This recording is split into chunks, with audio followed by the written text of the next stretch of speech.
Wonderful. Good afternoon, I think. Good afternoon, everyone. I hereby call this meeting of the International Affairs and Trade Development Interagency Committee to order. This committee has been established by Governor Newsom pursuant to Executive Orders N-0819 and N-2022. The purpose of today's meeting is to review and to inform the public about recent activities undertaken by our state agencies and departments with international partners and to hear public comment that can help guide and prioritize our future international engagements. Can we please have the secretary call the roll? Dee Dee Myers. Emily Desai on behalf of Dee Dee Myers. Fox Omashakin. Do you have an extra pen? Is there someone here from transportation? Okay, sorry, go ahead. Wade Crowfoot. Present, Amanda Hansen. Thank you. Amanda? Karen Ross. Present. Yana Garcia. This is Shireen D'Souza for Secretary Garcia. Leanne Randolph. Here. Carolyn Batetta. Ryan Becker here for Carolyn Batetta. David Hochschild. Patty Monahan here for David Hochschild. Nancy Ward. Lisa Monget here for Nancy Ward. Who was it, Lisa? Samuel Asefa. Here. Lieutenant Governor, a quorum is established. Thank you. Thank you so much. Okay, we will begin with a motion and a second to approve the minutes from our last meeting. Do we have a motion and a second? So moved. Second. Very good. All in favor? Aye. All right, the minutes are approved. So again, good afternoon, everyone, and welcome to the International Affairs and Trade Development Interagency Committee meeting. The purpose of this meeting, as always, is to exchange information on our various engagements with international partners. The goal of this committee is to bring together all the state's agencies, departments, and programs that are engaged in international activity in order to assure cohesiveness to our international strategy and to give the public an opportunity to learn what we are doing and to provide feedback and input. In that vein, we'll use this meeting to give an update to the public on our activities since last December and provide a snapshot of what our international affairs and trade priorities will be in the months ahead. Of particular note, I'm very interested in hearing from colleagues who participated in our extraordinary trade mission to Japan this past March, which I will also speak about in just a moment. But let me start by noting some significant international engagements that have occurred over the past 6 months since we last met. In March, Governor Newsom and I welcomed the President of Finland to California. In May, I met with Crown Prince of Luxembourg, and in April, I greeted the President of Taiwan in Los Angeles during her transit home from a visit to Central America. I also met with ambassadors to the United States from Mexico, Armenia, and France, as well as Taiwan's representative to the United States. A number of governors and presidents from foreign provinces also visited California. I was proud to hold meetings with the governors of Île-de-France and Occitania in France, from Osaka, Japan, Jiangsu, China, and Schleswig-Holstein, Germany. The past 6 months also witnessed significant developments in California's relationship with the European Union. In June, the EU formally inaugurated its new consulate in San Francisco. This diplomatic mission is the only one the EU maintains outside of a national capital, and its presence in California underscores the leading role our state plays in shaping and leading the world's future high-tech, digital, and green and sustainable economy. I was delighted to welcome EU Commissioner for the Internal Market, Thierry Breton, who was followed to California a month later by EU Commissioner for Justice, Didier Reynders. With that, let me now yield the floor to GO-Biz Deputy Director Emily Desai, who will make opening remarks on behalf of committee co-chair Director Dee Dee Myers, who unfortunately could not be with us today, to hear their report on some of the activities happening over in GO-Biz and in the governor's office. Thank you, Lieutenant Governor, and I send my hello and warm regards on behalf of Director Myers, who regrets she was unable to participate today. I'm really pleased to see the audience here of all of our international colleagues and friends, especially those from the consulate, so thank you for being here, and thank you, Lieutenant Governor, for bringing all of us together in this important matter of convening and sharing with the public. I wanted to share a few things that the international team has been up to lately. Our primary focus areas are foreign direct investment, export promotion, and subnational engagement under the Lieutenant Governor's leadership. So first, with regard to foreign direct investment, we've continued to do a lot of important work, really showcasing California as a premier place to do business, creating an inclusive economy whereby we work with foreign businesses who are looking to grow and scale operations here in California. So some of the preeminent events that we've participated in recently toward that goal are really around a series of events called Select USA that we do in partnership with the U.S. Department of Commerce. So just in April and May, we concluded a series of those activities that included a zero-emission vehicle tour of Sacramento with a delegation from Taiwan, which GO-Biz was very pleased to work on with the Greater Sacramento Economic Council and some of the executives here with me who also participated. We participated in the Select LA Investment Summit in Los Angeles. We organized a delegation to the Select USA Investment Summit in Washington, D.C. That's really the anchor event of our foreign direct investment activities. The event had more than 4,900 attendees, so foreign investors from all over the world that are looking at opportunities in the U.S., representing more than 80 international markets. We had the largest ever delegation. 23 economic development organizations from across California joined us to showcase economic opportunities within their communities. We're very proud that our delegation had just an overwhelmingly positive experience at that event. We've done a number of important webinars, again, taking advantage of some of the lessons learned in the pandemic of really making sure that we can outreach to international audiences, of course, through technology. Webinars with Singapore, Taiwan, New Zealand, Australia, Estonia, France, Sweden, Denmark, and Peru, and that's just to name a few. California remains the #1 U.S. state for jobs supported by foreign investment. So this work is critically important, and we know what it means in terms of the jobs supported, the good, high-paying jobs for Californians. One of the newest additions to these numbers was just announced in April when German semiconductor manufacturer Bosch confirmed their expansion, a $1.5 billion facility in Roseville. So a great example of that investment for an emerging and critical industry for U.S. investment. We continue to hear important updates as it relates to hydrogen on the Arches opportunity and foreign investment interested in participating in that critical federal investment that California is undertaking leadership on. With regard to exporting, the California State Trade Expansion Program, referred to as STEP, is now fully overseen and administered by the GO-Biz international team. And that's only possible because we have permanent civil service positions that the Lieutenant Governor supported to really grow and enable our international team to take on these very important grant funding opportunities for small businesses in California. So we've supported nearly 150 small businesses as they look to export in global markets across the world. One of those examples, we recently concluded a trade mission to Baja California, where we focused on best practices in trade mission, looking at some of the water infrastructure needs for our neighbors just across the border, bringing some of the California technology and innovation to help solve some of those water challenges. We're proud to say that one of the companies that participated with us has since been invited to submit a proposal for potable water projects with the state of Baja California, valued at $250 million. So a great example of how that work helps to address some climate issues, one of our key international partners, but also, of course, means commercial transaction and opportunity for California small businesses.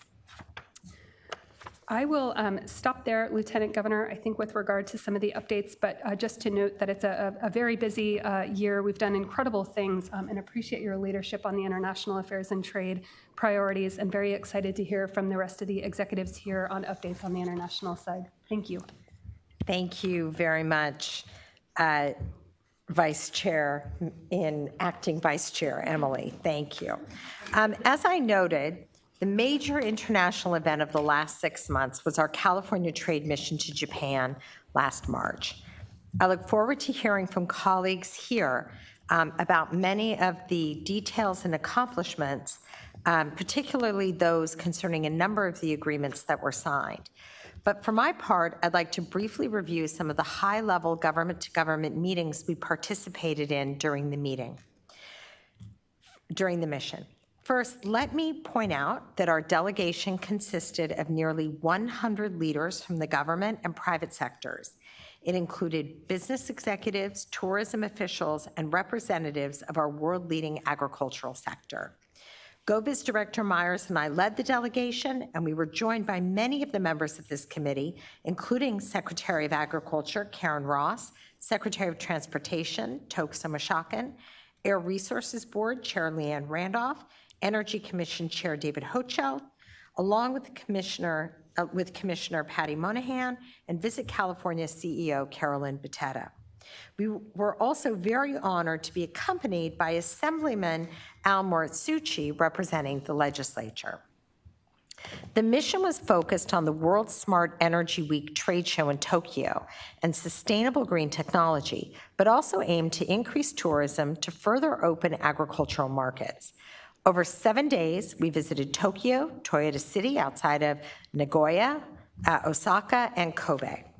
We began our visit by meeting with U.S. Ambassador Rahm Emanuel and his senior staff, who briefed the leaders of our delegation on how California can help to further augment the already outstanding and critically important relationship the United States enjoys with Japan. Embassy staff also met and briefed our entire delegation, setting the stage for a tightly packed and highly successful visit.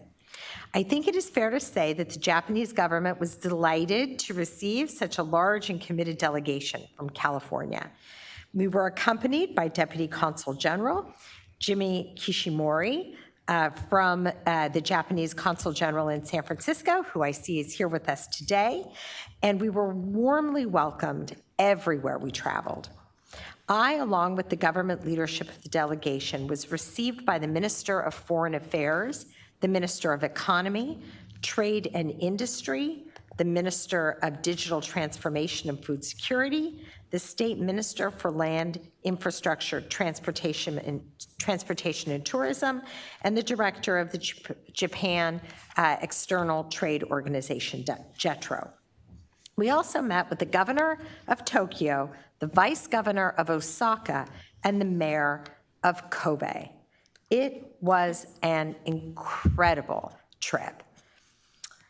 Ordinarily, I would leave it to Secretary of Transportation Omoshakin to highlight our meeting with the Minister of Transportation, but since he cannot be here today, please let me report that during the meeting he signed with the State Minister, he had the opportunity to sign a groundbreaking letter of intent on clean ports and advancing green shipping corridors.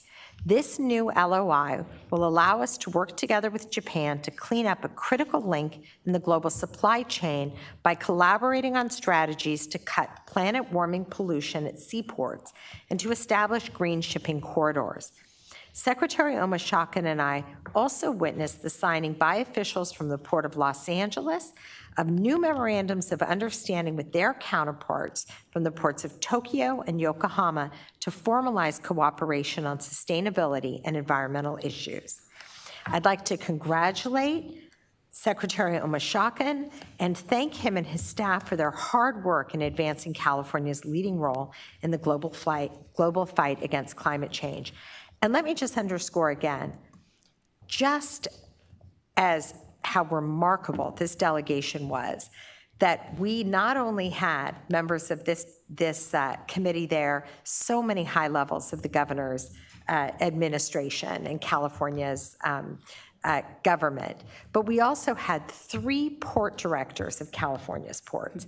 It really was remarkable.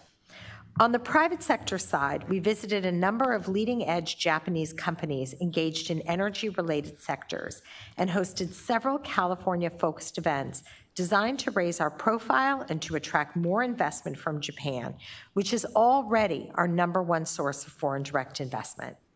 As mentioned, I'll let my colleagues on the committee go into further detail about the agreements that were signed and the deals that were inked during our visit. But I want to wrap up my comments on the Japan trip by observing that this highly successful trade mission would not have been possible without long, hard hours put in by GO-Biz Director Meyer's incredibly talented international team, led by Deputy Director Emily Desai and Trade Representative for Asia, Hainan Lee. And I also would be remiss if I did not recognize the indispensable contributions of our good friends at the California Diplomacy Foundation, led by Cal Chamber Vice President Suzanne Sterling, who is also here today. And finally, a big thank you to everyone who made the trip a success, including the members of the committee and your staffs, and last but not least, of course, our trip sponsors and the members of our delegation who, as ambassadors for California, represented so well the best that our great state has to offer.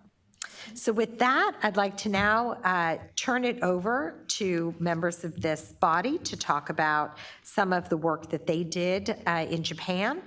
We'd like to hear some of the takeaways, interesting results of meetings or discussions, and more importantly, priorities for moving these action items forward and keeping the momentum going when it comes to the, again, incredibly important relationship between California and Japan. So let's start with you, Deputy Director Desai. Great. Thank you, Lieutenant Governor, and thank you for the kind words about the hard work the team undertook, particularly Hainan Lee and her project management and executing something so ambitious. Lieutenant Governor, as you pointed out, one of the linchpins for the trade mission was anchoring our trade mission around World Smart Energy Week, the largest renewable energy trade show in Japan, and to give insight in terms of the outcomes of what it means to have brought those small businesses to that trade show with such a high level and esteemed delegation. We've since surveyed those small businesses. They generated 24 sales leads, 75 business leads as a result of participation, and those leads and those agreements mean more than $1.4 billion in anticipated sales for those participating companies. Amazing. So just a tremendous accomplishment and an important outcome of the trade mission. So thank you again, Lieutenant Governor, for the leadership and the opportunity, the clear economic impact that has. The delegation had the privilege to host a California-Japan climate summit where a number of the executives and experts here had the opportunity to really showcase to more than 300 people what California is doing in terms of decarbonization and our world-leading strategies. So I'll defer to those experts to talk more about that. We also partnered with Kidanren, the preeminent industry association in Japan, to open a trade desk in Tokyo. So in terms of furthering our relationship with the #1 source of foreign investment here in California, that trade desk that we now have with the top business federation in Japan will really allow us to continue to further that trade and investment relationship with Japan, and is critically important and signals Japan's commitment to also growing that relationship with California. We had a number of other agreements on the private sector side. One that I will highlight is Principal Power, a California headquartered company that signed an agreement with Tokyo Gas to supply technology and engineering for a new offshore wind project. So another critical example of how California innovation, California technology is helping our key allies with their climate goals.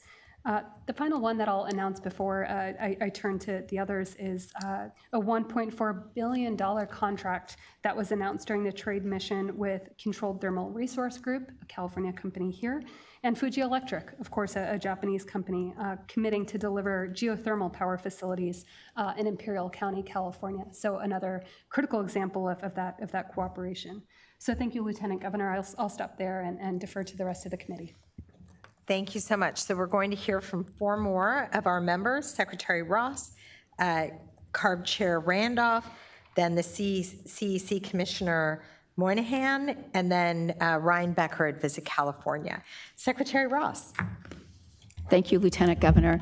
That's going to be a hard report to follow up on. Those are hard numbers to really try to match, but I'll do my very best for agriculture because trade is so critically important for the types of products that we grow in the state because we grow so many, as you know, Lieutenant Governor, we grow some of those really nutritious products that are not grown in other places around this country or in other places around the world.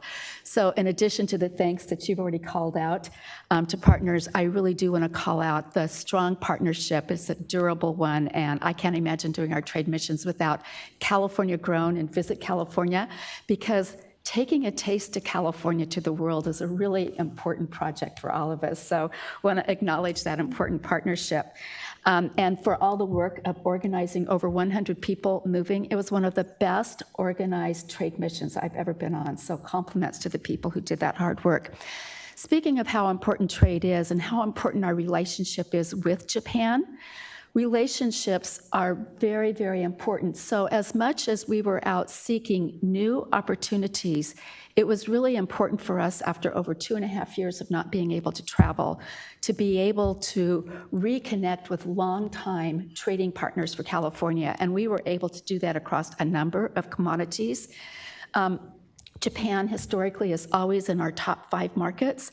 Our top California products to Japan for $1.6 billion on an annual basis are rice, tree nuts, and dairy. So we were able to make those kinds of connections, which I think will always pay strong dividends for everyone. In addition to visiting our long-term customers, we had a very good meeting with the Ministry of Agriculture, Forestry, and Fisheries. Most of that discussion not only was around trade, but around climate-smart agriculture.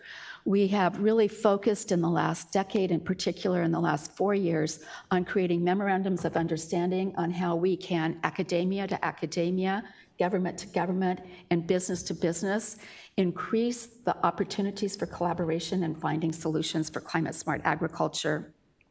And in that regard, as part of the climate workshop that was held with all of those delegations, we sponsored a panel for climate-smart agriculture, focusing on natural working lands. We had a number of universities, farm representatives from several of the prefectures there, as well as a representative from the Rice Commission here in California. And that produced a lot of opportunities for us to continue building those relationships. I want to acknowledge the receptions that we had, but we also did, in addition to all the things we tried to keep up with the rest of you, we did a number of agriculture and food-specific visits, including a media Taste of California luncheon. It featured California food and wine. Our partners at Wine Institute were a central part of that, and that was a smashing success, I might say. Not smashing, literally. It was a very popular and well-attended event. We also did I think we did smash a barrel of well, you did that. sake, I didn't so- do that. We witnessed it. But it was part of a wonderful ceremony, wasn't it? We also did a number of supermarket visits. I remember my good friend, who was the first woman Ag Secretary in California, and so far the only female Ag Secretary for the United States, Ann Veneman, telling me a long time ago, if you want to know how food is marketed in another country, you need to spend time in the supermarkets, in the wet markets, in the farmers markets to really understand the palate of the world. And so we always include those. And thanks to California Grown, we also do find a number of promotions around California Grown. So we took lots of pictures of all of that. The last thing I wanted to touch on is that these These missions, as important as they are for the relationships in the country that we're visiting with our partners there, it's also about unifying Californians. I always find that new relationships and strengthening relationships happen because of traveling together. And I will say, after 2.5 years of serious disruptions in our shipping process, it was fabulous to finally meet all of our port friends and authorities. After 2.5 years of trying to solve problems on Zoom meetings, we created new relationships that are going to pay strong dividends as we think about goods movement, inland ports that can help be a part of the climate solution as we green that infrastructure. And so I can't say enough good about all of the benefits, some that we can account for and those that will continue to return all those good things to us. And forgive me, one other point. We were led by the Lieutenant Governor and Director Myers. And at the time, I didn't know it till 2 days before, my ag delegation of 10 companies in the University of California was all female, except for the wonderful Josh Eddy, who put up with all of us and kept us organized and on time. Thank you.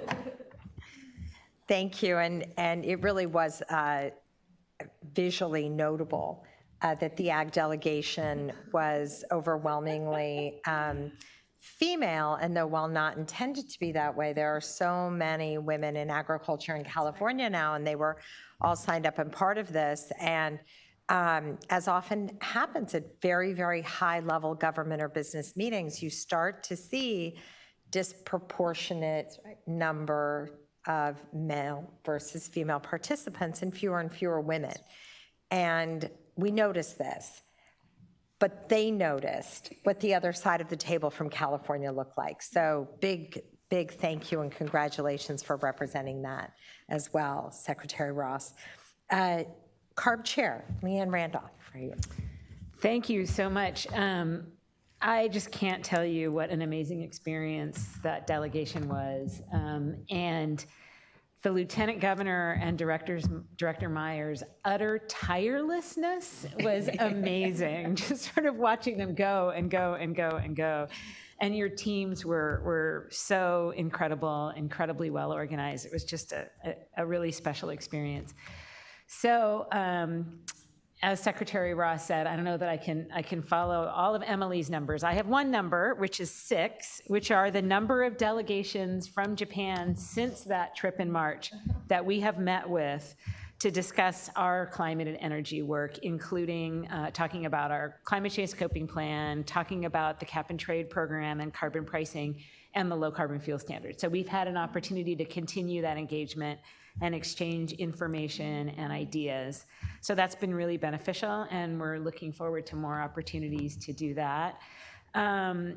We really appreciated the opportunity to meet with some of the companies in Japan that are subject to our rules, and then also companies that are interested in participating in our markets and helping the market have the products that will meet the standards that we are setting and that we are progressing towards. So it was an incredible opportunity to meet with companies like Daikin and Toyota, and that engagement was incredibly beneficial, I think, for the state of California, both from a compliance standpoint and from a market development standpoint.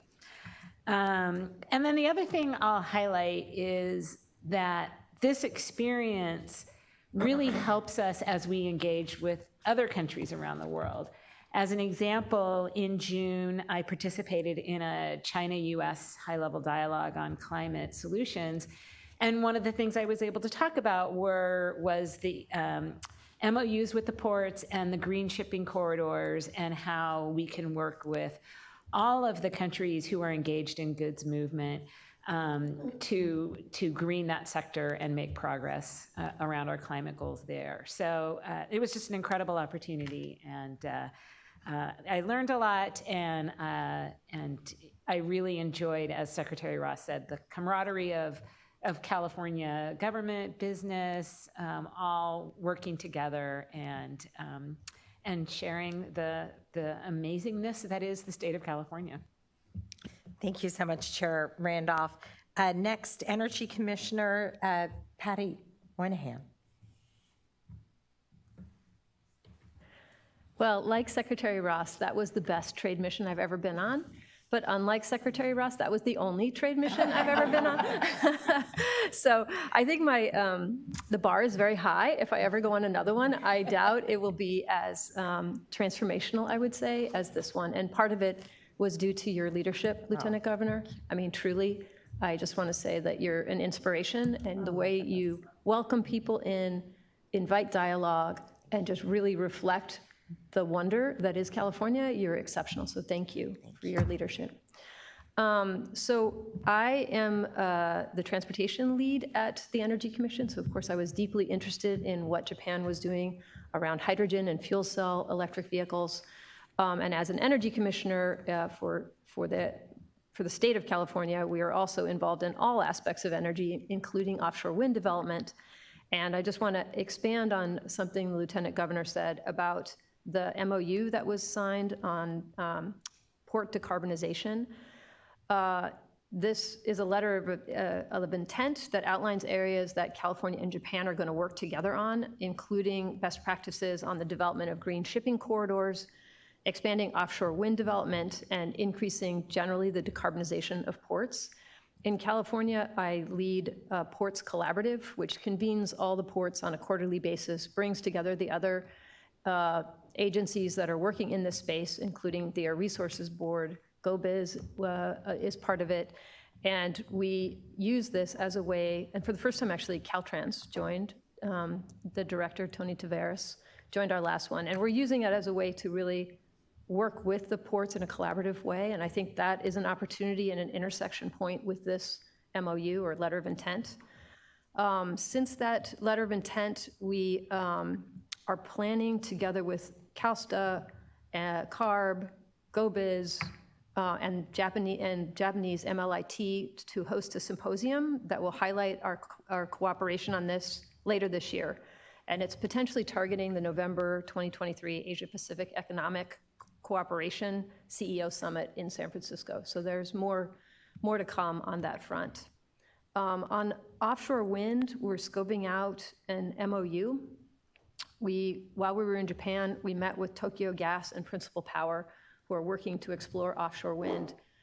What makes this a particularly interesting potential collaboration is that, like California, Japan would have deep water offshore wind development. That's unique in the world, so we really want to work together to capitalize on that opportunity. I think as we've seen with vulnerabilities generally in the EU, but also in the Asia-Pacific region, wind is a great way to insulate ourselves from some of these dangerous, complicated conflicts happening. And the more we can be energy independent, the better. Offshore wind in particular is going to need a lot of development and understanding of the implications for the coastal environment. So this is an opportunity for us to collaborate more deeply. Let's see. Oh, lastly, I want to just highlight one other letter of intent that we have signed with Japan's New Energy and Industrial Technology Development Organization, or NITO. We signed it actually just before the trade mission. But just to highlight the intersection, that we signed it in December, and it expresses a commitment by the parties to work in collaboration on the development of a demonstration project for a flexible energy management system utilizing automatic control devices in residential and commercial buildings. So this demonstration project is currently underway between Panasonic and the Sacramento Utility District, or project implementers. So looking for opportunities that we can work together on a clean energy system for the future.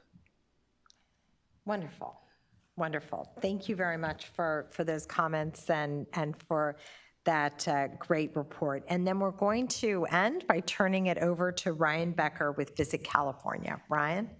Thank you, Lieutenant Governor. I have to concur with the other committee representatives. It was an extraordinarily well-run and productive mission. And Visit California was honored to bring 13 CEOs from visitors bureaus and tourism businesses across the state to the mission. Japan is an incredibly important market for California's tourism economy. Pre-pandemic, Japanese visitors were spending $1.4 billion a year here in California. And like other Asian markets, it has been slower to recover than some of the more less risk-averse markets in Europe in particular.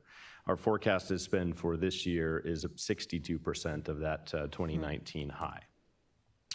To try to accelerate that recovery, the tourism delegation met with more than 100 trade executives, as well as 50 journalists from travel, lifestyle, and general interest media, and also developed relationships with 7 airline executives who are delivering nonstop service to California. We signed 2 MOUs, one with JADA and one with HIS. Those are the 2 largest tour operators in Japan. Already, those MOUs have delivered 8 new California tours that those agencies are selling to their customers in Japan. Tours in San Luis Obispo, San Francisco, Palm Springs, San Diego, Anaheim, Santa Barbara, Santa Monica, and Napa. We also launched a high visibility out-of-home advertising campaign while we were there in market, 12 billboards in Shibuya Crossing Scramble, and that generated more than 24 million impressions for Visit California and California travel experiences. Additionally, our CEO, Carolyn Batetta, led a press conference, generated more than 70 million earned media impressions, really trying to keep California top of mind as those Japanese travelers begin to take long-haul international travel. Again, it was an incredibly important and valuable mission, and we appreciate the opportunity to come along. Well, thank you. Thank you so much. As you all were speaking, it made me think that it's probably useful, since the point of this commission is to share with the public what we do at the state level, that we're very careful when we plan these foreign trips. They can sometimes, trade missions have been known to get a little bit of a bad rap because they're really hard to plan in a way that we can really demonstrate and quantify the work that's being done. And so we have basically adopted a principle that we can do one every year, and to do it right, and that we're very careful and deliberate about what the right place to go is. And as you could see from the Japan trip, we used it as an opportunity to sell California products and increase our exports, in particular during this trip, agricultural products. We used it as an opportunity to build all kinds of opportunities for business engagement, but particularly foreign direct investment, which Japan is our #1 source. We used it as an opportunity to highlight the importance of trade from Japan in particular to the importance of tourism and travel from Japan to our tourism and travel economy. And then, of course, we used it as an opportunity, as we always try to do, to elevate California's voice when it comes to combating climate change. Now, part of that is going to places to help bring the message of everything California is doing to address climate change. But part of it, in the context of ag tech, in the context of trade, be able to really exemplify the opportunities in economic opportunities to engage in a carbon-free energy future and a clean energy future, as you've just heard. So it did take a lot of work to prepare in advance for the trip. And I feel very proud of all of the outcomes, not just the output, as they used to say at the State Department, but the outcomes that were driven by this trip. And let me just also say that this is the minimum standard for a trip that we're going to organize, because it takes so much time and energy. But it is incumbent upon us to periodically bring California's message and people to other places in the world, because of how important it is for our values,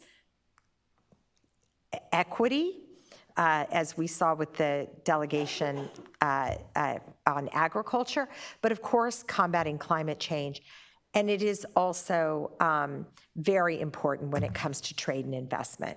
So it's exciting. It's wonderful to hear from everyone. And as we now think about what that 2024 trip is going to be, I think that the Japan trip is definitely an excellent model. And I also really do need to recognize Evan Reed, 27 years at the U.S. State Department, who was posted in Japan for his incredible work on this trip as well. Okay, so let's move on to international updates and key priorities for the future.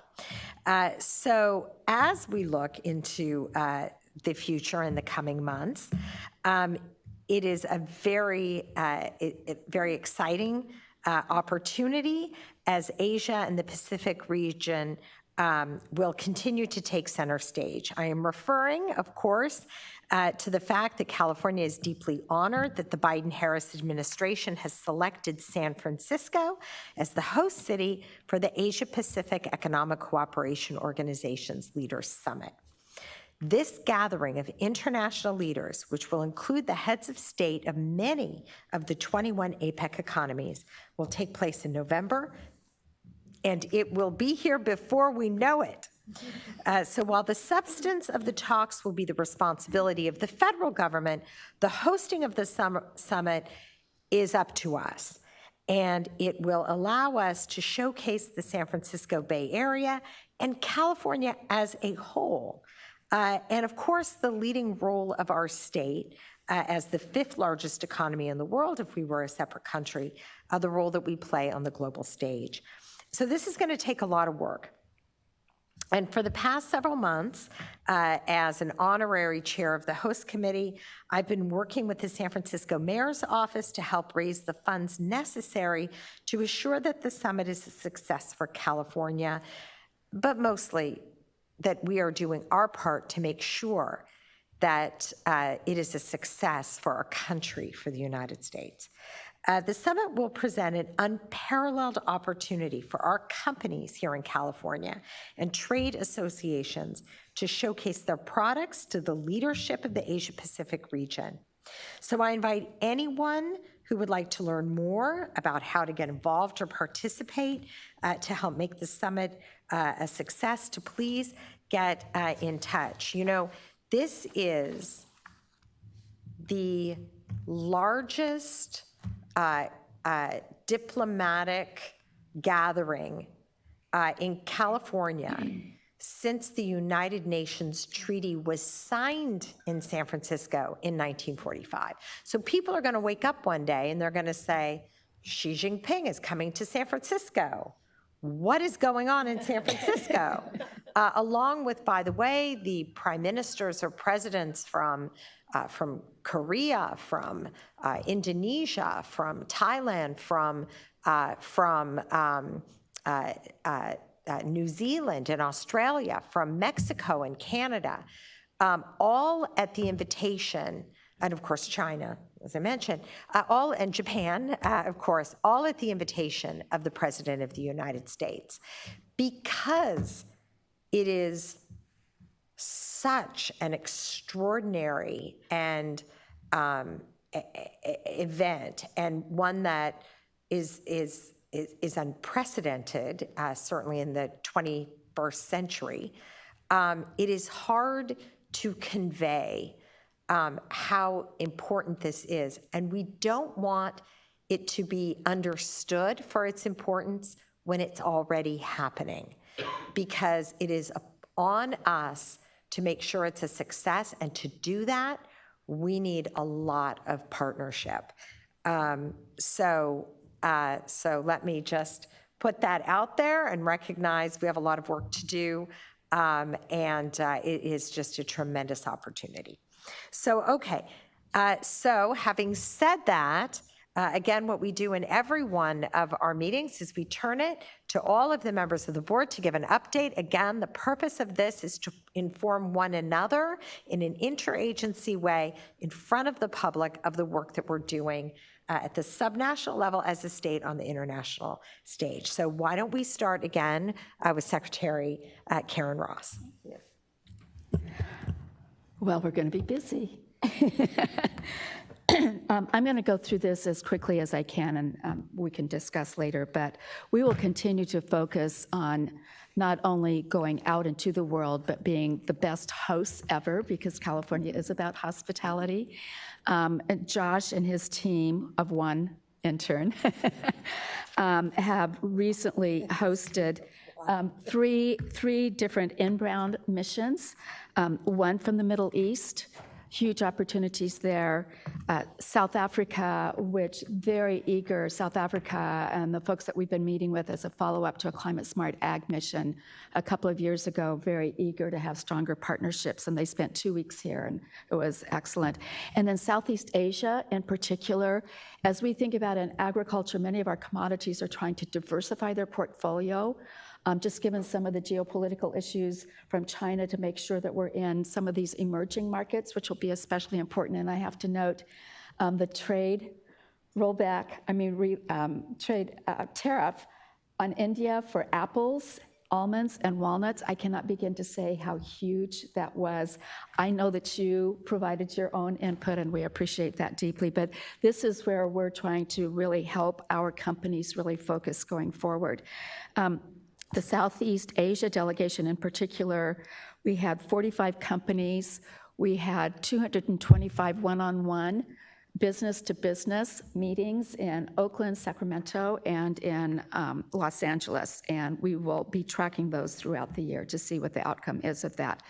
The team went to Las Vegas. One of the largest food and food service shows is in Las Vegas on an every other year basis, I believe, or is it every year? Because Josh just loves Las Vegas, sorry, Las Vegas.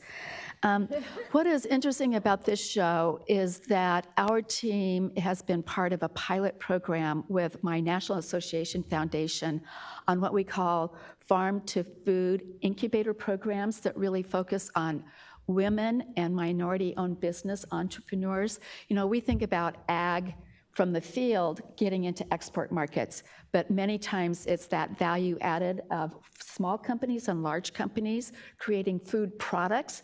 Many times that's happening in cities. So this becomes a bridge for us to take what we're producing, adding the value, and creating a food entrepreneur pathway to growing business from very, very small to large. And so we escorted folks from that incubator program to show them what the opportunities could be in food service, and I just really wanted to call that one out in particular. We have our continued work on climate smart agriculture. In April, was it just April? Led a group to Denmark, which is a small company that really punches above its weight when it comes to agricultural technology and circular economy and energy. I know that they've hosted a number of delegations. Incredible the work that is happening there. And then we followed that up with my delegation to Denmark, to Netherlands as part of a trade mission. That was one of our first memorandums of understanding on climate smart agriculture and ag tech. So great follow-up with regard to that. We've continued to have seminars that will follow up on the climate smart ag delegation we led to New Zealand in October. Really strong partnership. I want to call out 2 ways that we've done some follow-up that's really expanded now into the agricultural sector with a great partnership with Western growers. One is around agricultural technology, ag tech, which is part of the climate solution, leading to more precision, whether it's from saving energy to the way we automate. And this brings up, it's not just what we sell from the farm, but all of the inputs and the technology that can and should be created here, because we have farms from 10 acres to 10,000 acres. If we can develop the tools that can be part of the solution on climate, and we can make it work at scale, we have yet another industrial output going into the world, and the jobs that can go with that and the skills that can go with that. So this partnership on ag tech is really, really important. I finished 8 different community college seminars on ag tech, trying to show the next generation what's possible. And one of the startup companies that we visited in Japan was at the one in Bakersfield a couple of months ago. So that's a great opportunity. They have about 10 countries that are collaborating on their initiative. They have an accelerator program to bring the technology and start to make it, try to scale it up. And that's where it really also aligns, Sam, with the Community Economic Resiliency Fund, which I'm told is going to get a new name and new branding. But until then, I'm going to just keep calling it out instead of calling it the SERVE program. Because the Future of Food Initiative in the heart of the Central Valley is about thinking about holistically ag tech, on the farm, food, farm, and exports in that regard. The other thing that is a result of our visit to New Zealand, it led to a partnership with Western growers. We hosted the first International Biological Summit in Salinas at the end of June. This is about really thinking about more biology, less chemistry, as we look at the pressures on our existing tools, the need to find new ones. 2 days, one of the best conferences I've ever been to. We had 10 countries visiting there. Half of those, we already have memorandums of understanding with them. When we think about the life sciences and the biological sciences and the strength of our universities, public and private here, if we can't lead on finding those farm tools and biological solutions, shame on us. So I'm very excited about the prospects going forward. At the end of that summit, Western growers announced an accelerator to try to draw the venture capital to really keep a focus on our specialty crops, which when we combine with New Zealand, Australia, Israel, Netherlands, Denmark, all of the Mediterranean-based climates, we have a real opportunity to show enough market to draw that kind of investment. That's enough for me, but I will say we have 4 inbound missions coming in from Taiwan, Korea, New Zealand, and Australia. Okay? All right. Thank you. Sorry, I get so excited about this work, and I'm sorry to dominate. And thank you, Josh, as well, because this is just a lot of work, and your intern. All right, Yana Garcia.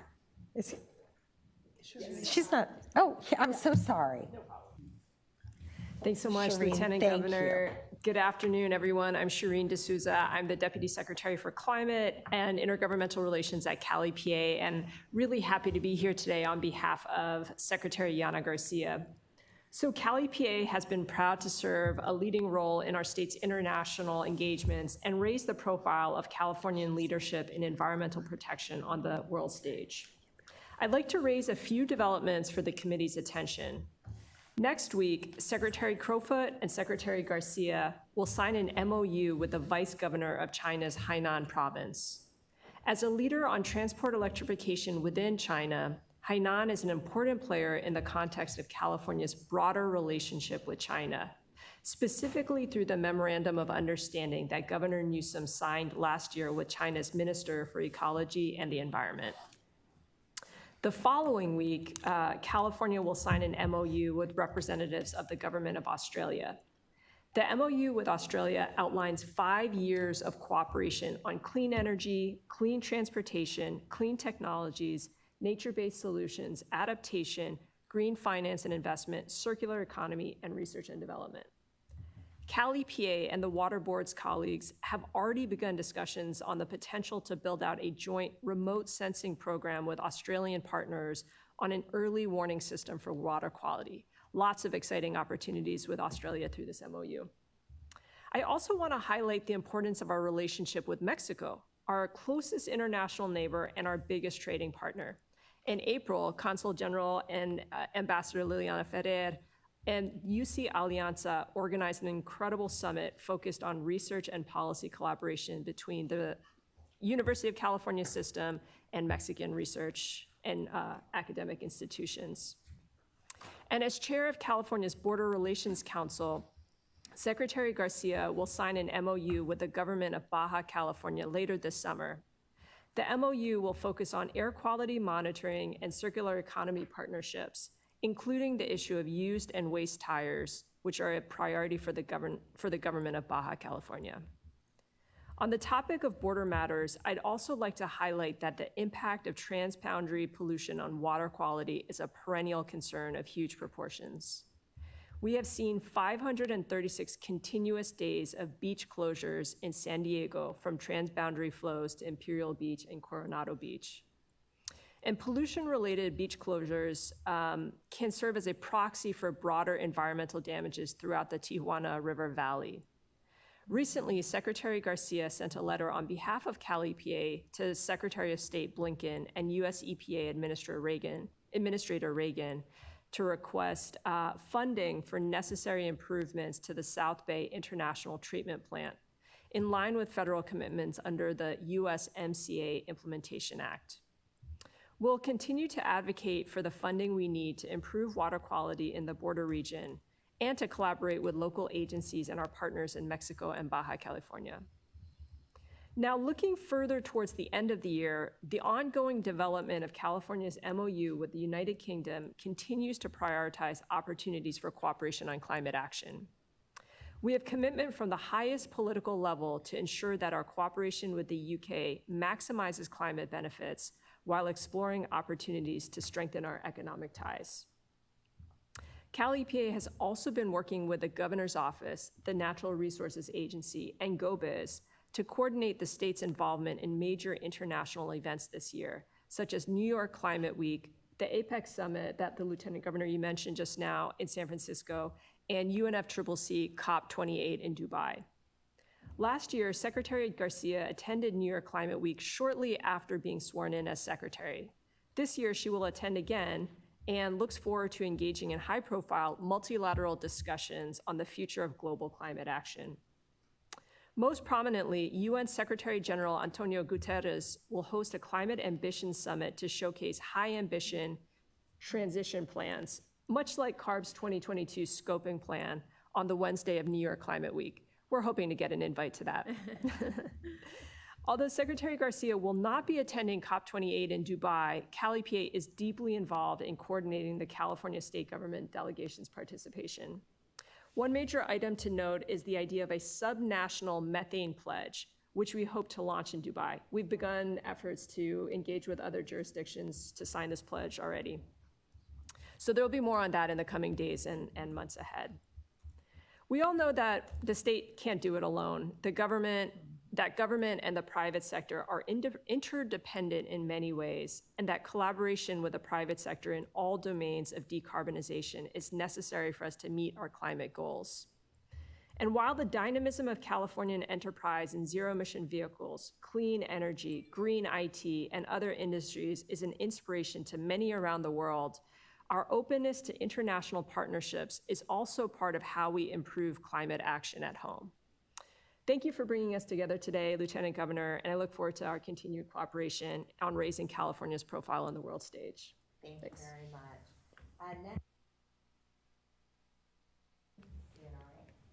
Thank you so much, Lieutenant Governor, and it's an honor to be here. I am sitting here in Secretary Crowfoot's place because he is actually in Australia right now on a delegation that was organized by the Bay Area Council with stops in Queensland and in New South Wales. The purpose of this trip is to boost and deepen California's ties with Australia and also to do some deep dives into our shared climate risks and solutions. So I'm sure he'll have more to share in our next meeting on that trip. I'll just tick through a couple of the Secretary's international engagement along with some of the leaders across our departments, and I'll keep it quick so everyone has an opportunity here. In June, he traveled to London where he met with numerous climate officials and discussed lots of shared challenges and opportunities, for example, grid integration, ZEV expansion, offshore wind, green hydrogen. In the spring, he met with the ambassador from Chile, also to discuss shared opportunities and challenges related to climate action. And I will also note that we've had ongoing conversations, as you mentioned, with other jurisdictions who have Mediterranean climates about the risks of climate change that we are facing and how we might be able to learn from one another. So I also hope we have more to say about that engagement soon. Just briefly, I'll just report that our team at CAL FIRE has been partners regularly with subnational entities and countries around the world. And of note, I will just say they formed a partnership with the British Columbia Wildfire Services and are working hard to deliver benefits together with their counterparts there. There's a delegation of firefighters from New South Wales that are going to be visiting this weekend with CAL FIRE for about a week. And then they're also very closely collaborating with Portugal on wildfire and forest management. The California Conservation Corps is also engaged in partnering with entities around the world. I'll just tick off of a few things that they've been doing. So they have sent a group of 3 crews to assist in typhoon cleanup efforts in Guam. I believe that they're there right now. In Greece, they are working to help create their own youth-focused Corps-like organization. And they embarked in their first conservation exchange with Honduras in partnership with the U.S. Forest Service and USAID. And it looks like the Forest Service is exploring how to expand this kind of an exchange across Latin America and the Caribbean. We have a wildlife officer from the Department of Fish and Wildlife who will be traveling to Belize and Brazil, participating in the International Wildlife Officer Exchange Program. California has sent numerous wildlife officers on these exchange programs, and they've been extremely valuable. And just lastly, I'll note a few upcoming priorities. Shireen mentioned several of them. I'll just add, we are going to be engaging in a policy dialogue with our partners in China on the role of nature-based solutions in delivering on our climate change goals in August. And Secretary Crowfoot will be joining the California delegation to the COP in Dubai in December. Thank you.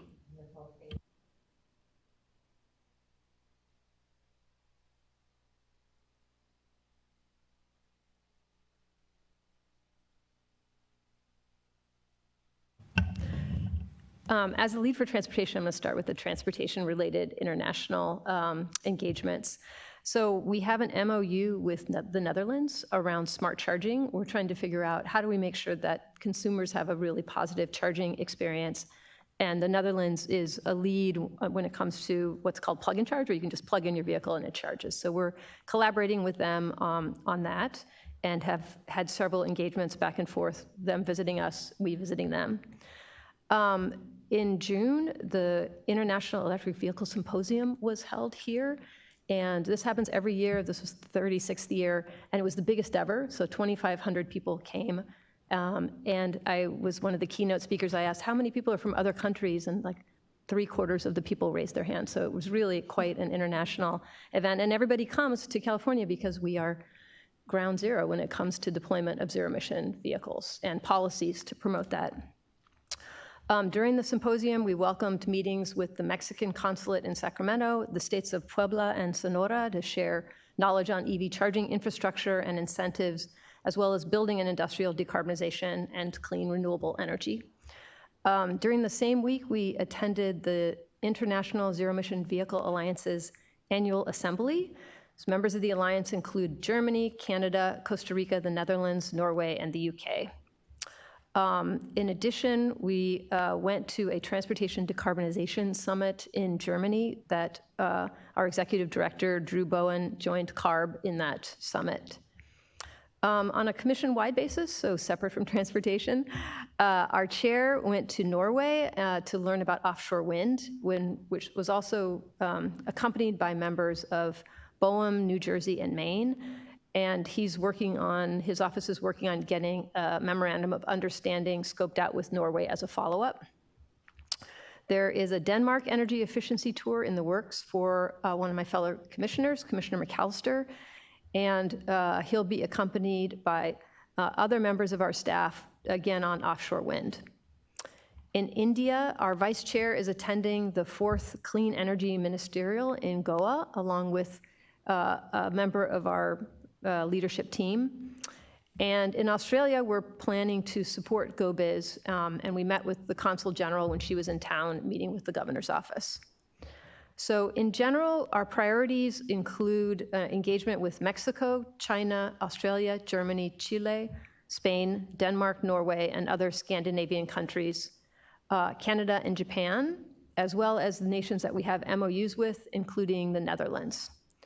We're also planning on focusing on nations with Mediterranean climates like Greece, Italy, Portugal, and more that are facing similar changes, similar effects of climate change like extreme heat, drought, and wildfires. Lastly, I just want to emphasize that Chair Hochschild is planning to attend the COP28 in Dubai. Dates for his participation are going to be staggered and determined by the governor's office. I think we know, but just to reiterate, the dates for COP are going to be November 30th through December 12th. That's it. Very good. Thank you. Thank you very much for that great report and for reminding us, as some of you as well have, of the importance of offshore wind. The 2030 goal is 5 gigawatts. So we have 7 years to produce 5 gigawatts of floating offshore wind. There's only about 0.5 gigawatt of floating offshore wind currently in existence in the world. It is very, very cutting edge. It is proven, absolutely proven that it works and is successful, but we are right at the forefront, and it's utterly essential in meeting not just our 2045 goals, but our 2030, 2035 goals as well. So thank you for all the work and leadership of the commission. Okay, next, back to you, Chair Randolph. All right, thank you. I will start with one of CARB's deepest and most long-standing international collaborations, and that's with Mexico. Over the years, we have collaborated on air quality monitoring and improvement programs in our air basin we share with Baja California. So that relationship continues to be important and is going to be a big focus of our work in the next year or two.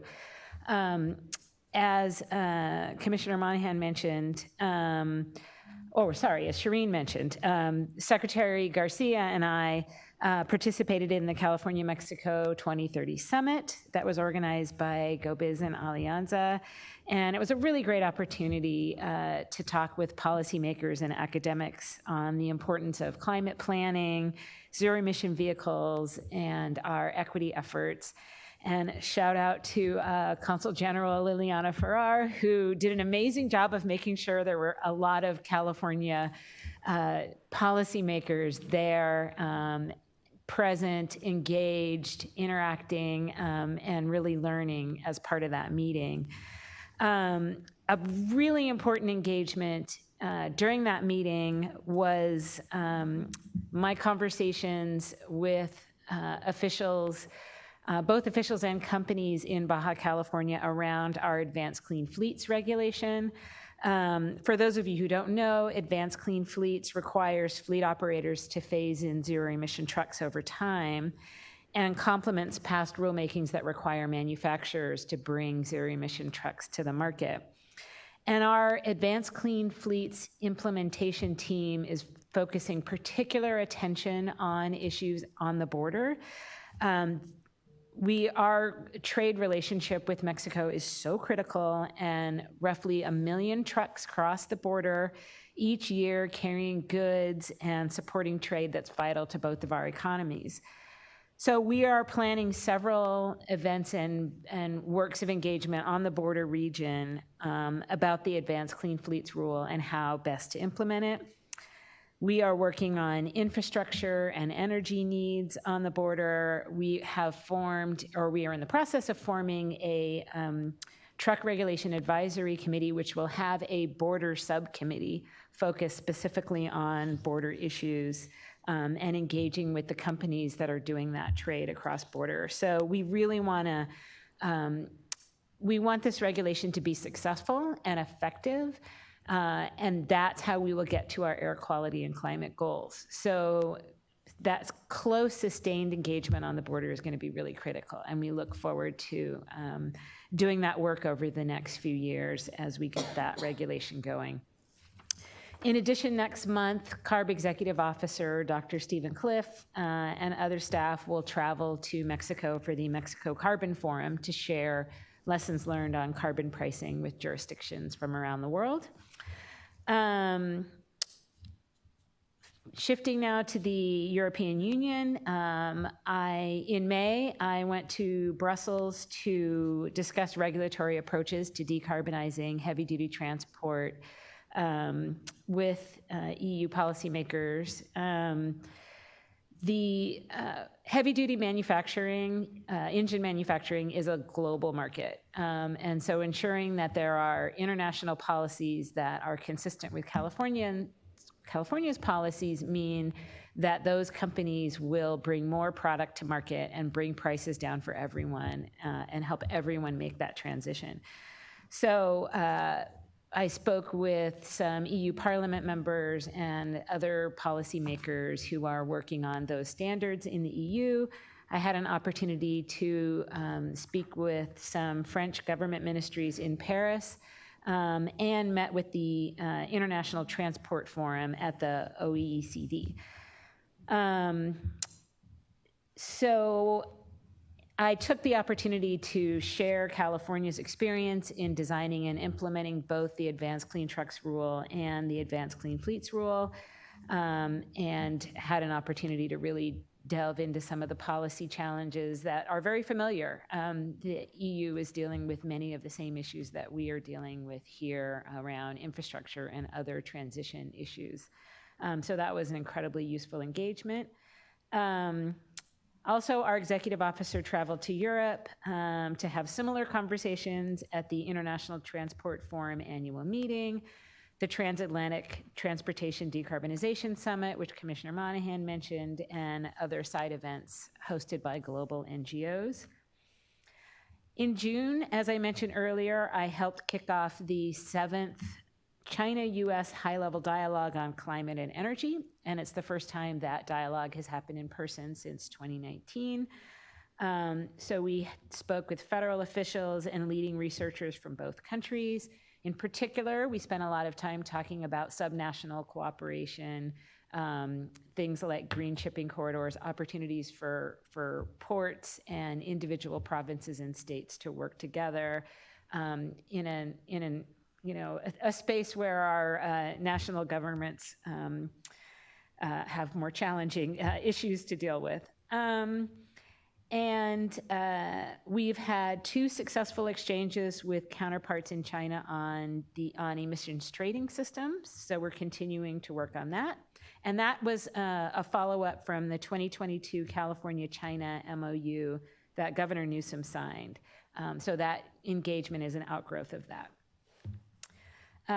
Canada and its provinces remain a strong partner of California. We continue ongoing collaborations on vehicle emissions testing.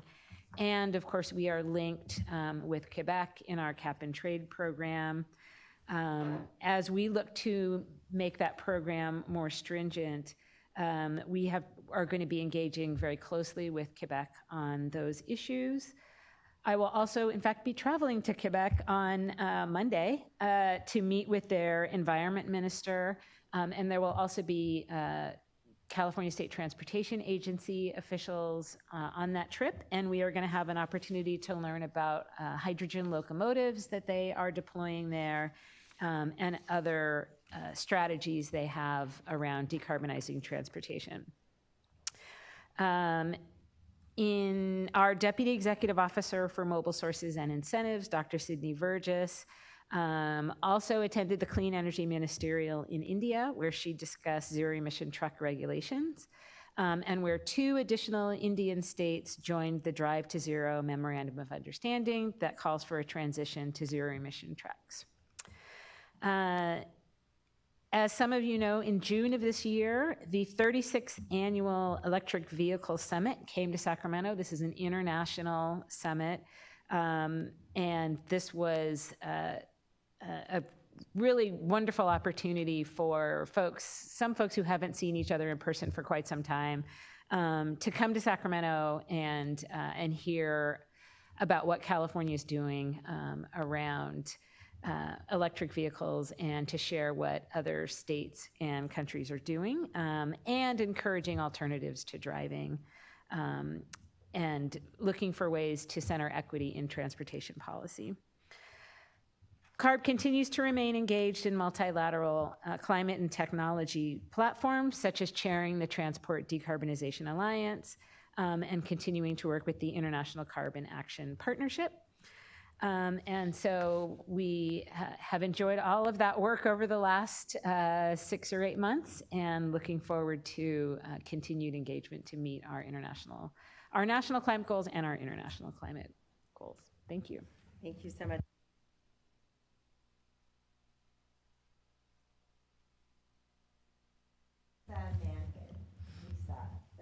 Thank you, Lieutenant Governor. I'm Lisa Mongott. I'm the Chief Deputy Director at Cal OES. I have the privilege of sitting in for Director Nancy Ward. If you're not familiar with our agency, we're essentially the coordinator with all of our partners here at the dais and the rest of the state government to provide a whole of government plan, response, and recovery with regard to threats, emergencies, and disasters during the response, the planning, and the recovery phases. So that's really kind of in a nutshell what we do. I think I would share that we will continue our priorities with regard to our engagement with our other nation partners will continue, and they generally fall into 3 main areas. It's continuing to collaborate on initiatives under the executive MOU framework and essentially doing knowledge transfers with these other countries.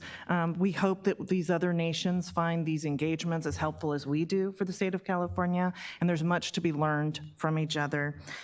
Also continuing to exchange information and train and engage with other nations with regard to emergency management practices.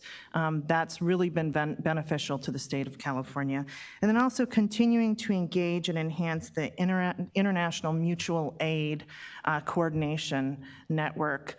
In general, I would share that with all of these engagements, there's a general sense that we really are kind of trying to accomplish the same thing, that all of these nations across the globe are struggling with a lot of the same challenges that we are, and that we have a shared interest in strengthening the safety, the security, and the resiliency of our communities, particularly with regard to the climate-driven threats that we're all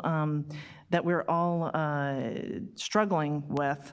And I think the atmospheric rivers, even most recently over the last many months, would be, I think, a demonstration of that. So I think I'll clip through some of the most recent engagements that we've had. So for 2023, first of all, we're thrilled that we're in person again. Can't overstate how excited we are about that for the relationship building. But we've welcomed 14 international delegations here in California at the State Operations Center with several of the countries to exchange best practices. Some of the highlights I would share is a delegation of the Korean Ministry in the Interior of Safety to learn about California's emergency management system, including how we coordinate and respond to disasters such as floods and wildfires. We also welcome the Australian National Emergency Management Agency. I think the challenges that they've been facing there with regard to drought and also wildfires, but bushfires are what they call them there, is no surprise to any of us. So that's been a very beneficial relationship for us. The Police and Homeland Security Attaché from the French Embassy from Washington, D.C. We discussed potential areas of collaboration with regard to Homeland Security, emergency management, and other climate-driven events. And we welcomed 9 delegates from the State Emergency Services of the Ukraine. Who are participating in the U.S. Forest Service study tour, visited our State Operations Center, which is here in Rancho Cordova, and it's really kind of the hub of Cal OES, and to exchange information about disaster logistics and how we might react to certain events. We also have longstanding, like a lot of our partners here at the table, longstanding arrangements with many of these nations through either letters of intent or memorandums of understanding. And under those, I would highlight that We have a very deep, long relationship through an MOU between Catalonia and California. It was signed in 2015. The Ministry of Foreign Action and the European Union have visited CalOES on 5 occasions, and most recently we welcomed the delegation, including the head of criminal investigations at the police force and the head of field operations and logistics from Civil Protection.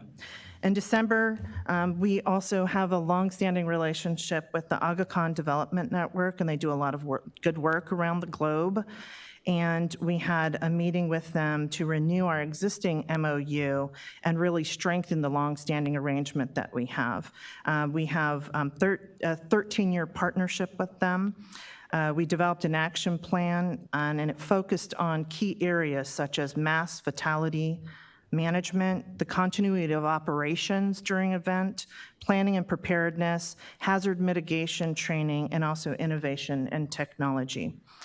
In July, most recently, under the umbrella of the Aga Khan Development Network, CalOES law enforcement branch shared best practices on mass fatality management and with their emergency responders from a variety of countries, including India, Afghanistan, Syria, Pakistan, and Tajikistan.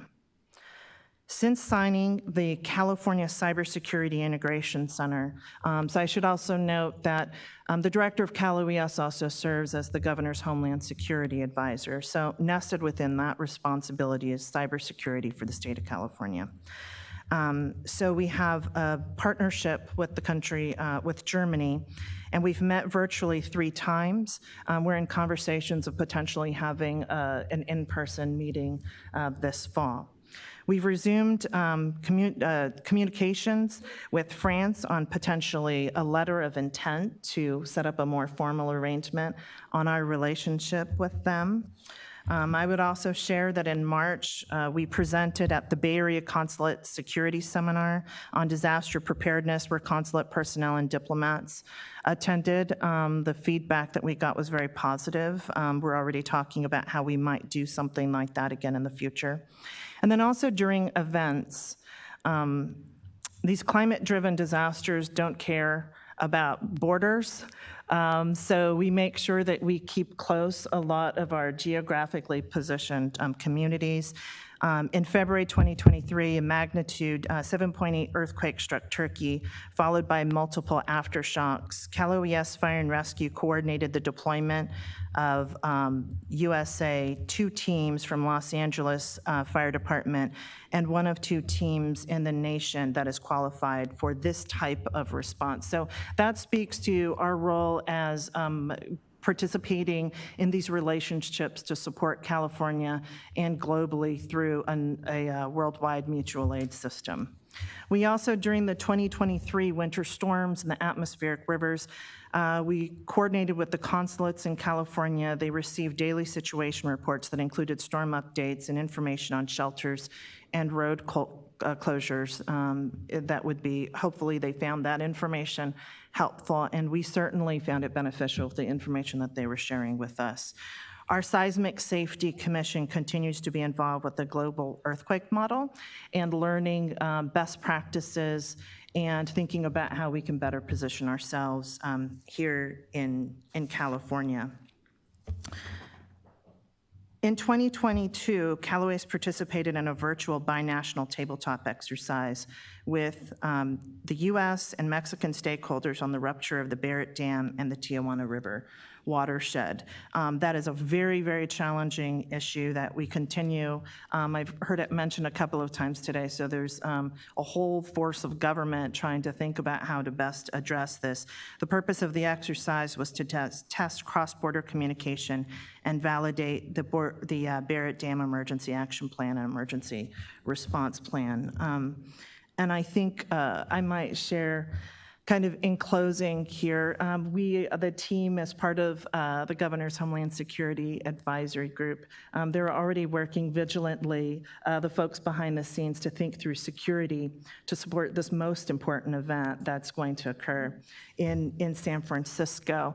And with that, I also want to thank everybody. We always share, we have the State Threat Assessment Center, And Governor Newsom strengthened our protocols, I think a couple of years ago now, just to make sure that we're really being thoughtful and deliberate about security in California as we engage with our partners.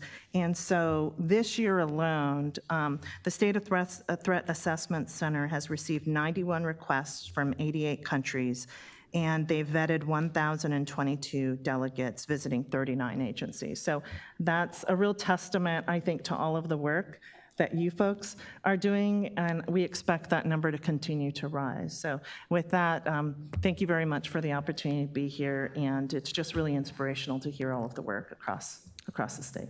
Well, Deputy Director, thank you for that incredible, detailed, and comprehensive overview. We know how much work Cal OES does, of course, on these global issues that have ramifications here in California, but also the engagement that you do to help support the work of other countries in wanting to learn from us and of course, wanting to deal with so many transnational issues. So it was really terrific report. Thank you so much for all that you and Cal OES does. Okay, we're going to turn it back over to Visit California. Vice President Ryan Becker. Thank you. I'll start with a couple of our recently completed tentpole initiatives, and then I'll give a little bit of a preview of what we have coming up.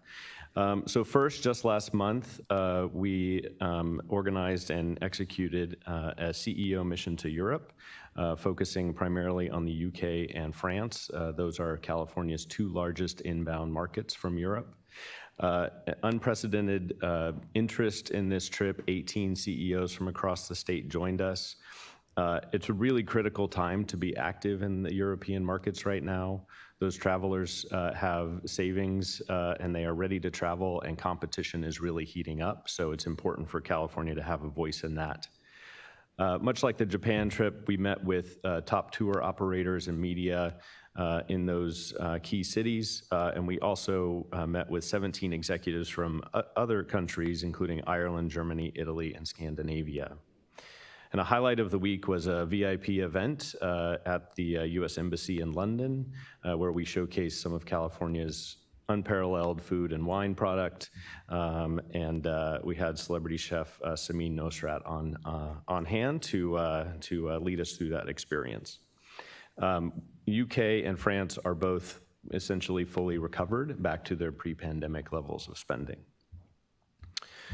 Also, this past May, Visit California team attended IPW. IPW is the largest travel trade convention held on U.S. soil, global convention, 5,000 global attendees, and it's back to full strength after a couple of smaller years, pandemic influenced smaller years.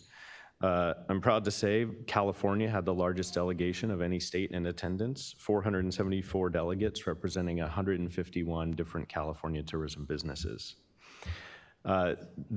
This year was all about building excitement for IPW coming back to California next year. So in May, early May of 2024, Los Angeles will be the host city for this. It's a really tremendous experience, and Visit California is working with dozens of partners across the state to make sure that we are showcasing the entirety of the California tourism experience. So shifting to more of an overall update, there's a couple of bright spots that I wanted to mention and a couple of headwinds as well. A bright spot for sure is airlift. We are seeing that really bounce back. We are about 88% recovered in terms of inbound nonstop seats from international destinations into California airports. And the trend is in the right direction. Just in the last month, we've improved 2 percentage points. So we really see that accelerating, both in the hard indicators as well as lots of conversations we're having with carriers, both domestic and internationally. Airlift from both Japan and South Korea have fully recovered, and China remains a little bit of an uncertain spot for us for sure. We are still down 93% in terms of airlift from China from 2019. We are hopeful that that will start to increase ahead of Golden Week here in the third quarter, but there's a lot of uncertainty right now, so it's hard to forecast that. Some other headwinds in terms of international travel into California, the strength of the US dollar, that continues to be helpful for the US economy, but it does become a barrier. And in our sentiment research in global markets, we actually are seeing that cost of travel has now exceeded health concerns, COVID-era health concerns, as the number one concern that potential travelers have.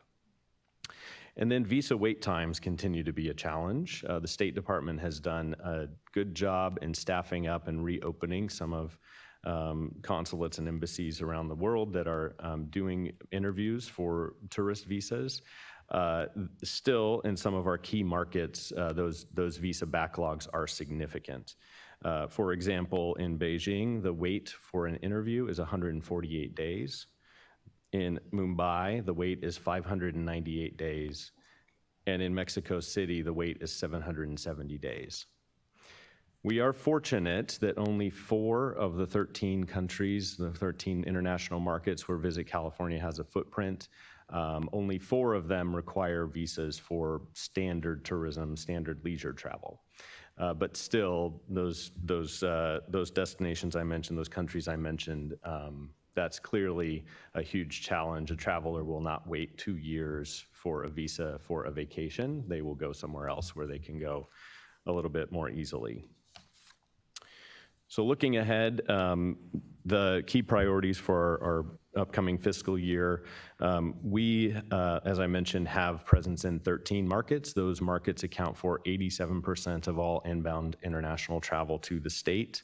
We segment those in 3 tiers. Tier 1 is a direct-to-consumer tier. This is where we are doing direct-to-consumer brand advertising, television, out-of-home, digital, social media, and so on. Those markets are Canada, Mexico, Australia, and we recently added China and the United Kingdom to that list as well. Our Tier 2 markets are distributed to consumer. This is where we are working public relations efforts and content partnerships to get the California story in front of travelers. That's France, Germany, Japan, India, and South Korea. And then finally, Tier 3, these are business-to-business initiatives designed to develop a market, get a first mover advantage, and that's Middle East, Scandinavia, and Italy. And I'll end with one initiative that we have coming up next month in August, a trade manager sales mission to China. This will be the first program since the pandemic that we've done at a significant scale in China. 17 partners will be meeting with trade professionals in Beijing and Shanghai. It's a very focused program. It does not have any earned media or brand extensions. We are really rebuilding relationships that we lost or had to put on the back burner during the pandemic. Thank you. Thank you so much, Ryan. Okay, finally, we are going to turn to Sam Asefa, Director of the Office of Planning and Research, to wrap us up. Director Asefa. Thank you, Lieutenant Governor. I don't know, for those of you who may not know what OPR, or Office of Planning and Research, is, it is, among other things, it's the state's lead agency on land use policy, as well as research on a number of general specific topics important to the state around climate, high road economic development, high road jobs, and more. Through various programs and initiatives at OPR, we often engage with international partners, primarily for exchange of ideas, and then every now and then we sign MOUs on very specific areas of collaboration. Let me start by sort of some recent engagements. My friend Secretary Ross mentioned the project formerly known as SURF, or the California Economic Resiliency Fund. This is a $600 million transformative program that my office, GO-Biz, and the Labor and Workforce Development have been leading over the last year and a half, that is really focused on transformative regional economic development, that is focused on transition from fossil fuel to clean energy economy, but at the same time, advance high road jobs. It has been getting attention internationally, especially the transition aspect of it, and we've been getting requests from international partners to learn more about that. And recently, SURF team at OPR hosted delegates from over 15 countries to discuss specifically around the challenge of climate change and its impact on economic development, jobs, and then what opportunities exist as different countries and cities look to transition to a clean economy, and wanted to learn about the structure, format, and objectives of SURF. The team also recently hosted a delegation from Singapore to discuss specifically regulatory issues around labor, as well as economic development opportunities, again, similar around climate change and just transition. The main goal of this, specifically with the Singapore delegate, was to share data and specific roadmaps, especially around how the structure and the planning of SURF is created and how it is actually a process that government is putting out to have on-the-ground communities and regions actually design and chart their economic future, with the state being kind of a support element to that effort. Within OPR, we also have the California Strategic Council. This is a cabinet-level committee. Some of my colleagues here from Cali EPA, CDFA, and CNRA are part of that body. The council does a lot of work and coordination, as well as programs and policies around water and air quality, transportation, increasing availability of affordable housing, and significant amount of technical assistance, especially focused on the state's disadvantaged communities. That program has also been getting a lot of attention, in part because of some of the transformative work it has been doing, engaging local communities and addressing equity, which for many countries, it's kind of a unique kind of program. Recently, the team at SGC hosted a delegation from Malaysia Energy and the Australian Climate Commission, both of which were interested in the opportunity to export some of SGC's successful programs, and especially some of the transformative work around climate and community engagement in that space, as well as housing and some of the equity-focused initiatives. OPR also is home to the military affairs and staffs the Military Council. Through this office, OPR partners with the U.S. Department of Defense and all branches of the military on land use planning, economic development, and cybersecurity activities. By statute, OPR is required to engage with the U.S. military because of its significant presence within California. And we engage and collaborate with the military on these issues. And then recently, because of an executive order that President Biden signed in 2022, foreign companies and individuals are required to get US government approval to acquire real estate near a growing number of domestic military bases throughout California. So there's currently a significant number of these activities and cases under review in California. So the OPR's Military Affairs Office monitors these issues, especially as it relates to the land use, potential espionage, as well as potential threats, and then coordinates with the US military and sharing information, as well as with the US military, but as appropriate with international partners. So that team's recent engagement includes on July 18, the team participated in a discussion with the delegation from the EU, as well as NATO, organized by the Global Ties and the US State Department. Again, sharing information in some of the key areas around sort of interface with the military, cybersecurity, and other programs. It provided overviews of innovative cybersecurity and manufacturing programs, specifically its Cascade initiative, This program, it's a mouthful. It's a California Advanced Supply Chain Analysis and Diversification. So Cascade is focused on bolstering California's defense supply chain, cybersecurity resilience, and grow California's cybersecurity workforce. So this team provides significant research and information to the U.S. Department of Defense, but as appropriate, it also shares with international partners.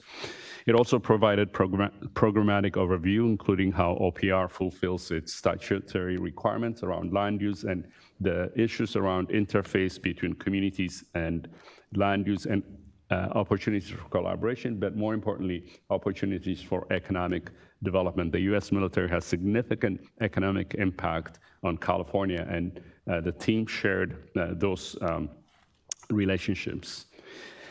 And then finally, just sort of what's coming up as part of our MOUs with various groups, international programs, including as part of the Global Climate Pact between California and Sweden that was signed in 2017.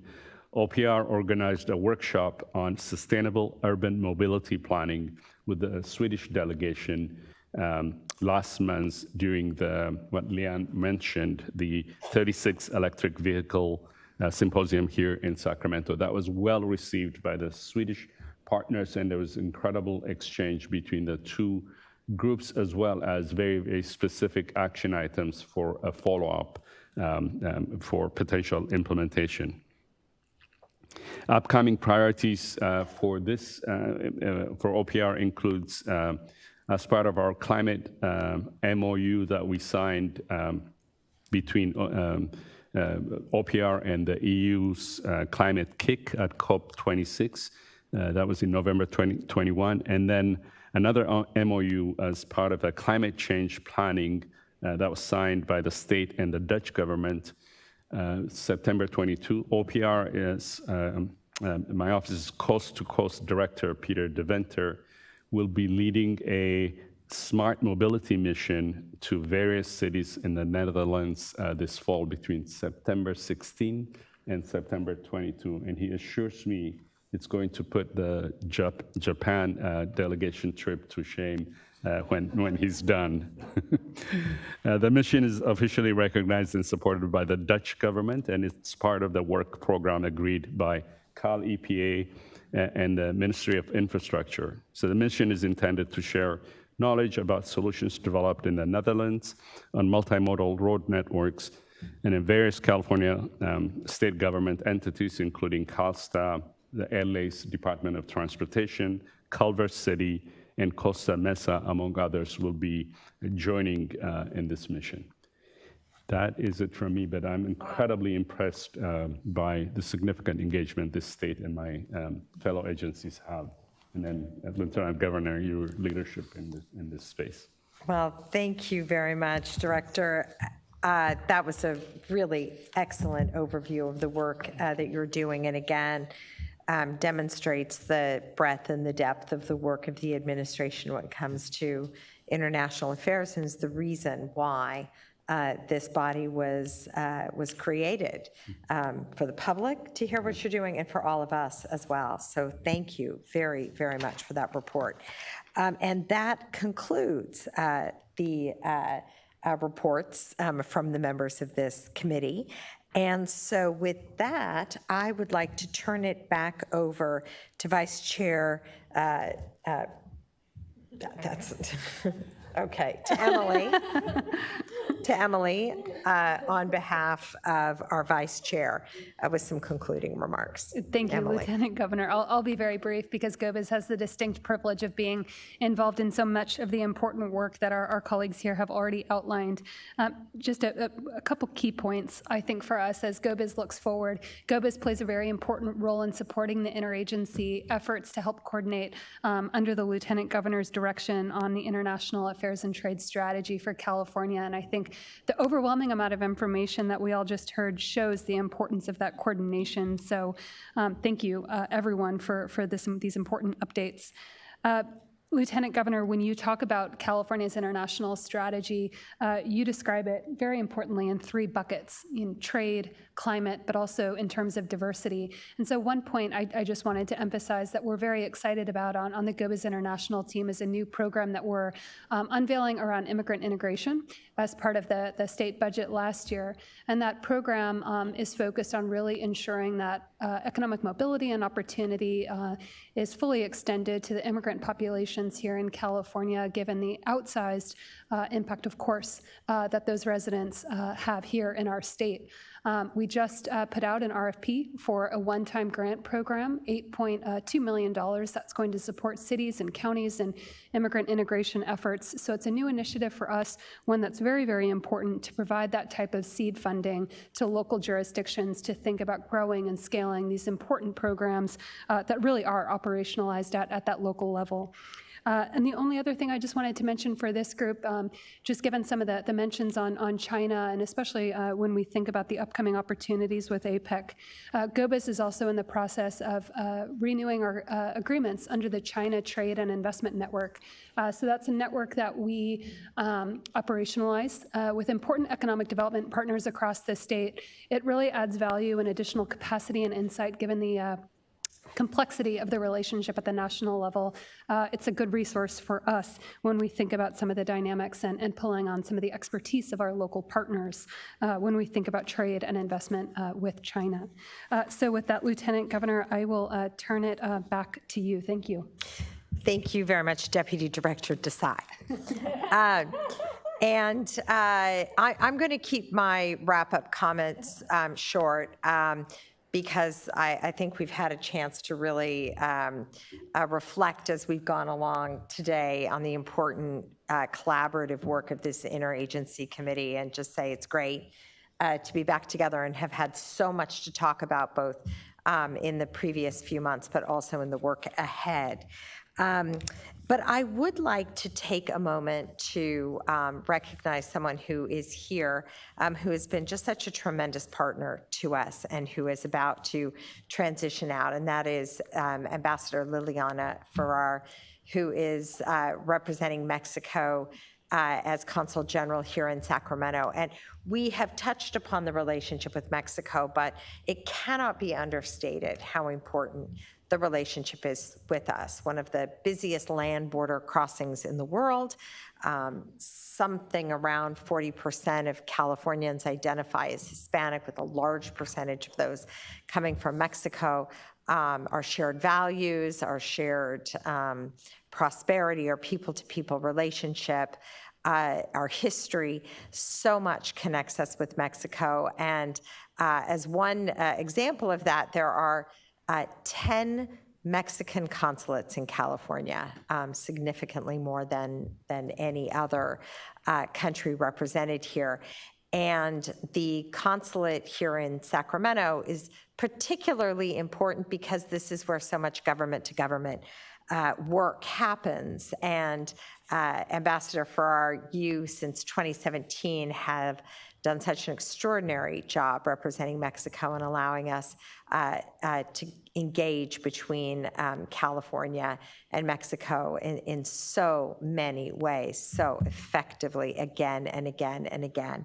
So I want to recognize your unique profile as someone who in so many ways is integrated as a Californian, as someone who went to university right here in Davis, whose children and husband are Americans, American citizens, and your own history as the daughter of a diplomat with ties to the United States, and the work that you have done in the last 5 years through trade missions and coordinating around COVID, the work that we have worked so diligently on at the border, reviving, as the governor has made it his priority to revive the Commission on the Californias, so much important work. And so now as you rotate out to your next post in Asia.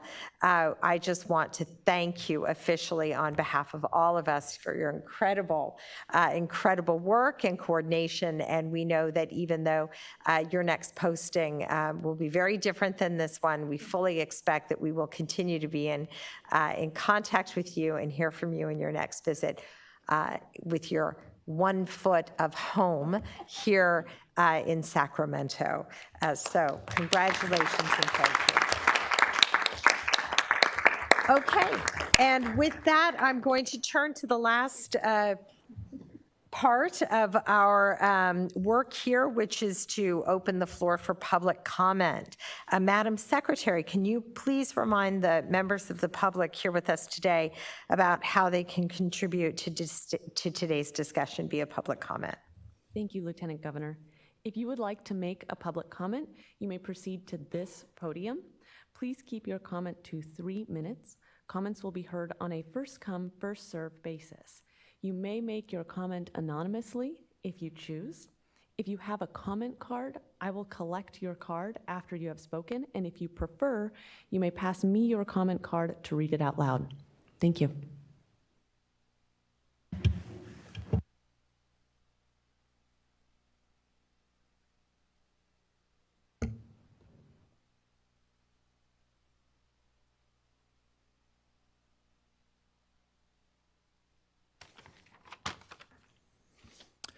Good afternoon.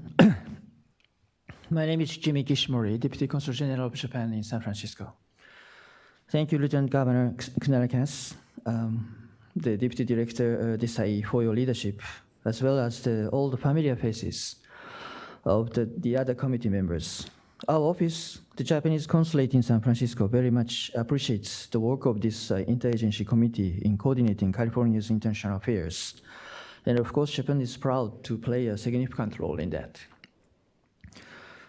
With this lapel pin as a joyous reminder, I had the privilege and pleasure of joining California's trade mission to Japan in March this year, led by Lieutenant Governor Kounalakis.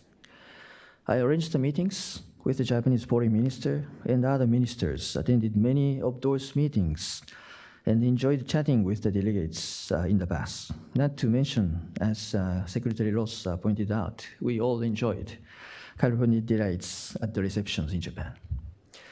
After having heard comprehensive and consolidated reports by Lieutenant Governor and her teammates, I will not go into details of their sheer success and tangible outcomes of the mission. Instead, I would like to stress one thing to those who are present at this committee and who are also watching us remotely through the link.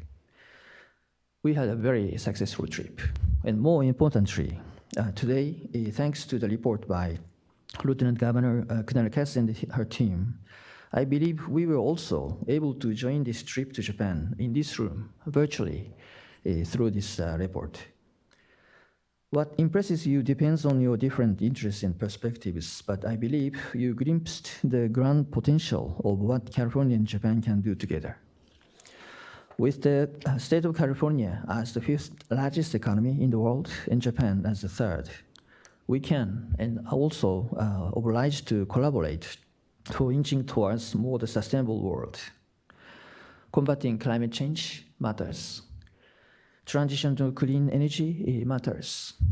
Compatibility between innovation and regulation matters.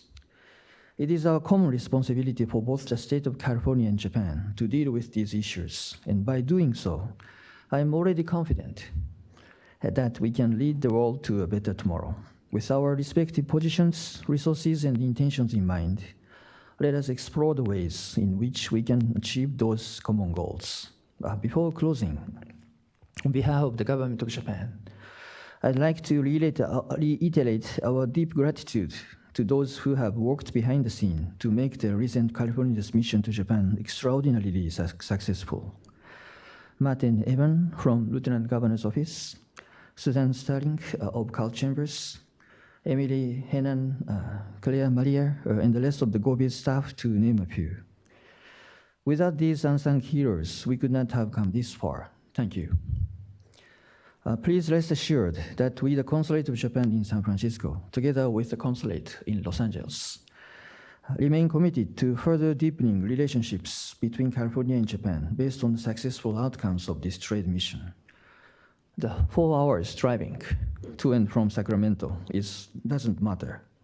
I or anyone else will be always available to you and your colleagues. Thank you very much for this opportunity to speak today. Thank you, Deputy Consul General. Madam Secretary, is there anyone else who would like to address the board? Thank you so much. I was not expecting the very, very gracious message that Madam Lieutenant Governor was kind enough to share today, and I can't leave without thanking everyone for having honored me with your partnership, with your friendship. It has truly been a privilege to serve Mexico in California.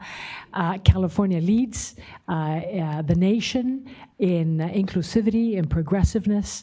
I have had the honor of representing my country in a very challenging time at the beginning of the Trump administration and then with COVID-19. But not only has California trained me very well to be able to reap the benefits of this leadership that California has had in most recent years, but now with the experience that I take with me to other parts of the world, and having learned so much from all of you, I do hope to be a better diplomat in all the senses of the word. So thank you all again for your wonderful and valuable partnership and for your friendship. It has been my highest honor to serve Mexico in the political capital of this wonderful state. Thank you very much. Thank you, Ambassador. Madam Lieutenant Governor, we have no additional public comments. Okay, then with no further business of the commission, I hereby adjourn this meeting. Thank you, everybody. Right on time. Wow.